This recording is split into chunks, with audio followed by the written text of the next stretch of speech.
আসসালামু আলাইকুম সবাইকে। সবাই কেমন আছেন? আশা করি অনেক ভালো আছেন। তো আজকে আমি আপনাদের সাথে আমার ভিসা ইন্টারভিউ এক্সপেরিয়েন্স কেমন ছিল, আমাকে কি প্রশ্ন করেছিল, এই সবগুলো আজকের এই ভিডিওতে শেয়ার করার চেষ্টা করব।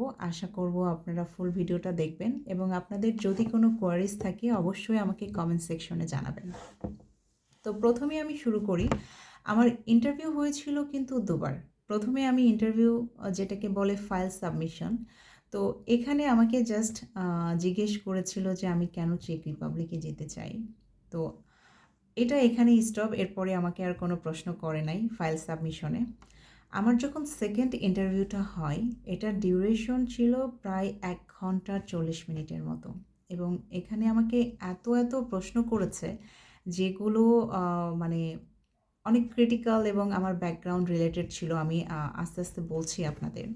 তো প্রথমেই যখন আমি ইন্টারভিউ রুমে প্রবেশ করলাম, আমাকে জিজ্ঞেস করলো আমি কেমন আছি? আমি কবে আসছি? জাস্ট ফ্রেন্ডলি একটা এনভায়রনমেন্ট ক্রিয়েট করার চেষ্টা করছিল। তো ওভারঅল কনভারসেশন স্মুথ ছিল। তারপরে আমাকে একটা রিটেন পেপার দেওয়া হয়েছিল যেখানে ৫ টা কোয়েশ্চেন ছিল, যেগুলো ইকোনমিক্স অ্যান্ড ম্যানেজমেন্ট রিলেটেড ছিল, যেগুলো মানে আমার ব্যাকগ্রাউন্ড হচ্ছে economics and management. So obviously যার ব্যাকগ্রাউন্ড অনুযায়ী এই রিটেন কোয়েশ্চেনগুলো থাকতে পারে। যেহেতু আমার ব্যাকগ্রাউন্ড কেমিস্ট্রি, তো টু বি অনেস্ট আমি একটা প্রশ্নেরও উত্তর লিখতে পারি নাই রিটেনে। কারণ আমি একটাও জানি না ইকোনমিক্সের থিওরি কোনটা, কিভাবে কি হয়, আমার একটারও আইডিয়া ছিল না। তো আমি জাস্ট ৫ টা স্কিপ করে গিয়েছি। তো আমি যখন ব্ল্যাঙ্ক পেপার জমা দিলাম, আমাকে জিজ্ঞেস করলো যে, "টাইম আছে, তুমি এগুলো ভেবে লিখতে পারো।" তো আমি বললাম, "অ্যাকচুয়ালি আমার অ্যান্সারগুলো জানা নেই, আমি এগুলো স্কিপ করতে চাই।" Okay fine. তারপর হচ্ছে সে আমাকে আস্তে প্রশ্নগুলো করতে শুরু করলো এবং প্রথমেই যে প্রশ্নটা ছিল যে, এগেইন সেম প্রশ্ন, "তুমি কেন চেক রিপাবলিকে যেতে চাও?" তো আমি আমার মতো করে উত্তরটা আবার বললাম। এরপরে আমাকে জিজ্ঞেস করলো, "তুমি ব্যাকগ্রাউন্ড কী নিয়ে কমপ্লিট করেছো?" তো আমি তখন বললাম, "আমার ব্যাকগ্রাউন্ড কেমিস্ট্রিতে।" এরপর হচ্ছে মেইন পার্টগুলো চলে আসতেছে। যেহেতু আমি ব্যাচেলর কমপ্লিট করেছি কেমিস্ট্রিতে, আমি যেতে যাচ্ছি ইকোনমিক্স অ্যান্ড ম্যানেজমেন্টে। Truck totally different. তো আমি আমার মতো করে অ্যান্সারগুলো কিন্তু আগেই সাজিয়ে রেখেছিলাম যে কীভাবে আমি অ্যান্সারগুলো করব। তো তারপর সে আমাকে জিজ্ঞেস করলো, "তুমি তোমার ব্যাচেলর কমপ্লিট করেছো কেমিস্ট্রিতে, তুমি যেতে যাচ্ছ মাস্টার্সে। কেন? এটার সাথে এটার রিলেটেড কেন?" তো আমি তখন আমার মতো করে সুন্দর করে অ্যান্সারগুলো বললাম যে, "আমি মার্কেটিংয়ে জব করি ৩ বছর ধরে। তো আমি যদি মাস্টার্সে ইকোনমিক্স অ্যান্ড ম্যানেজমেন্ট নিয়ে পড়াশোনা করি, আমি ইন ফিউচারে মার্কেটিং ম্যানেজার, সেলস, দেন ডেটা অ্যানালিস্ট, ফান্ড ম্যানেজমেন্ট এবং এই সেক্টরগুলোতে আমি ইজিলি আমার ক্যারিয়ার বিল্ড আপ করতে পারবো।" আমার অ্যান্সারগুলো এরকম ছিল। Okay fine. দেন আমাকে জিজ্ঞেস করলো, "তুমি যেহেতু মার্কেটিংয়ে জব করো এবং তুমি ইকোনমিক্স নিয়ে মাস্টার্স করতে যাচ্ছ, এরপরে তুমি কি বাংলাদেশে ফেরত আসবা?" তো আমি বললাম, "হ্যাঁ, অবশ্যই আমি বাংলাদেশে ব্যাক করব।" তারপরে বলতেছে, "বাংলাদেশে ব্যাক করলে তোমার জব সেক্টরগুলো কি হবে এবং তুমি কোন সেক্টরগুলোতে জব করতে পারবা?" তো এই সেক্টরগুলো কিন্তু আমি অনেক সুন্দর করে মেনশন করে দিয়েছিলাম। এরপর আমাকে জিজ্ঞেস করলো, "তোমার কোম্পানি কি জানে যে তুমি মাস্টার্স করার জন্য অ্যাব্রোডে যাচ্ছ?" আমি বললাম, "হ্যাঁ, আমার কোম্পানি জানে এটা।" তো বলল, "সেক্ষেত্রে তাদের অ্যাকশনটা কী? তুমি চলে যাওয়ার পর তোমার পজিশনে তারা কি অন্য এমপ্লয়ি হায়ার করেছে অলরেডি? নাকি হায়ার করার প্ল্যানিংয়ে আছে?" তো এখানে আমি একটা অ্যান্সার অনেক সুন্দরভাবে দিয়েছিলাম যে, আমি 100% সিওর যে আমি ভিসাটা পাবো। তো এ কারণেই আমি আমার কোম্পানিকে বলে দিয়েছিলাম যে, "আপনারা এমপ্লয়ি সার্কুলার দিতে পারেন, এমপ্লয়ি হায়ার করতে পারেন।" কারণ আমি যেহেতু পড়াশোনা করার জন্য বাইরে যেতে চাই এবং আমি জানি, আমি কনফিডেন্ট যে আমার ভিসা হবে। তো আপনারা আগে থেকেই আম ক্যান্ডিডেট হায়ার করে নিতে পারেন। তো এটা শোনার পরে আ কাউন্সেলর অনেক সুন্দর করে একটা মুচকি হাসি দিল এবং বলল, "গ্রেট।" তারপরে আমাকে বলল, আমার মান্থলি স্যালারি কত এবং আফটার গ্র্যাজুয়েশন আমি যদি বাংলাদেশে এসে কোথাও জয়েন করি, আমার স্যালারি কত হতে পারে। Okay fine.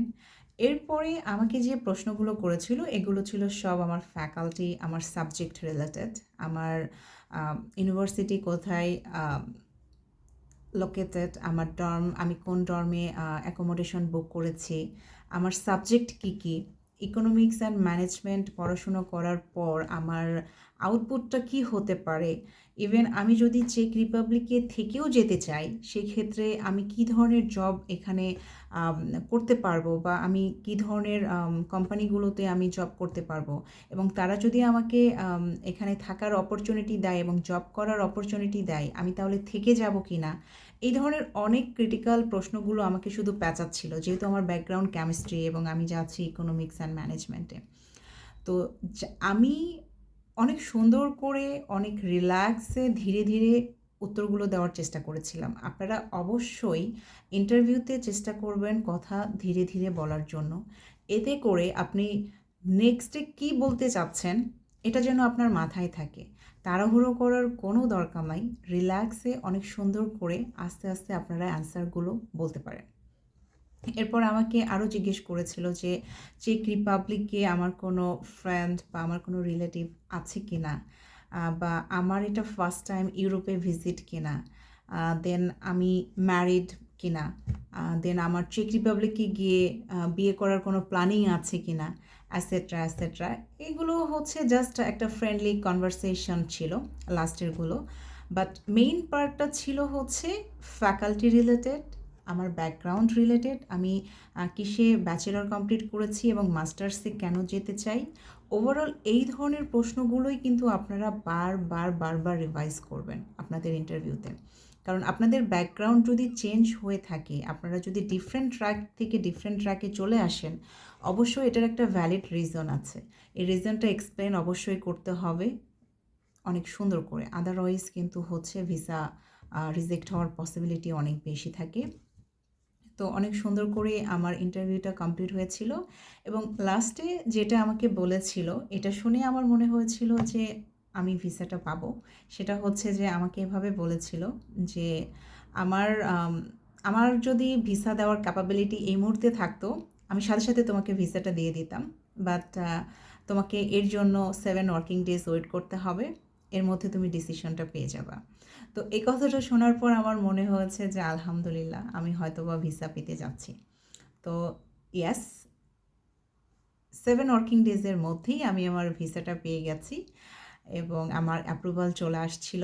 তো আলহামদুলিল্লাহ ফর এভরিথিং। আপনারা যদি ডিটেলসে আরও কিছু জানতে চান, আরও আরও কী আমি প্রিপারেশন নিয়েছিলাম আমার ইন্টারভিউর জন্য, বা কীভাবে আমি অ্যান্সারগুলো সাজিয়েছিলাম, এগুলো যদি আপনারা ডিটেলসে আরও জানতে চান, অবশ্যই আমাকে কমেন্ট সেকশনে জানাবেন। আমি চেষ্টা করব আপনাদের রিপ্লাই দেওয়ার। Bye bye.